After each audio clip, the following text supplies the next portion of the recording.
Welcome to Kenton's videos. Enjoy the video. In this video, I will show how to make Bagels' Digiovanni full guide. Gather high-protein flour, salt, malt or sugar, instant yeast, and water. We will mix to a smooth, slightly tacky dough, then rest for gluten development. I will walk you through shaping rounds, boiling with baking soda for chew, and baking until glossy and deep golden crust forms. After ingredients are combined, knead until the dough feels springy and holds shape without tearing. Use a timer and aim for consistent texture, feeling for elasticity. Rest the dough briefly, then divide into equal portions and pre-shape into rounds. This step builds the gluten that creates the bagel chew, so take your time and keep the surface lightly floured to prevent sticking during handling.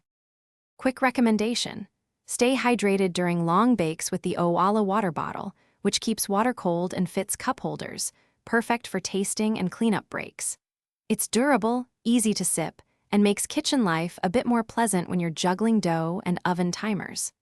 Check the description for the link and other deals, and if you're finding the video helpful, please subscribe and like. Now let's get back to the video.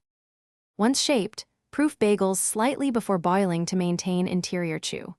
Boil for about 30 to 90 seconds per side, depending on chew preference, then transfer to a preheated oven. Brush with egg wash for gloss and add toppings like sesame or poppy seeds. Bake at high heat to set the crust quickly while keeping the center tender. Cool on a rack before slicing to preserve texture. Thanks for watching. Consider subscribing if we helped you.